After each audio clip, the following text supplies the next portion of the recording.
ورزشگاه لیون این بازی برگزار بشه. تیم ملی ایران رو با پیرنهای قرمز ملاحظه می‌فرمایید که اسامی بازیکنان رو هم روی گیرنده‌های تلویزیونی می‌بینید. عابدزاده، مهدوی‌کیا، خاکپور، باقری، استیلی، دایی، عزیزی، محمدخانی، زرینچه، پاشازاده و میناوند بازیکنان ایران رو در مقابل تیم امریکا تشکیل میدن. نیمکت ذخیره‌ها که سعداوی، دین محمدی و در کنار سراج هم لحظه او رو دیدیم. لطیفی هم در روی نیمکت دیده میشد.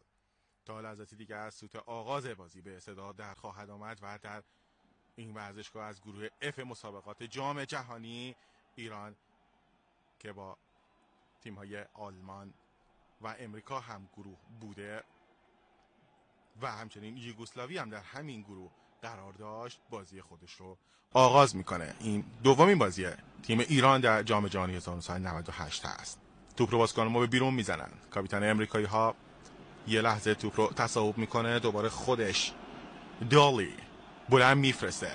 یه لحظه خاکپور روی توپ تاثیر میذاره، دوباره گرفت اما از ناحیه زانو به شدت پاش پیچید. کورنر برای امریکایی های سفیدپوش. بازیکن شماره 10 راموس پشت توپ قرار گرفته. ضربه کورنر رو بلند میفرسته به روی دروازه. ضربه سر اول رو بازیکنان ما میزنن. باقری لحظه روی توپ تاثیر گذاشت و اون طرف هم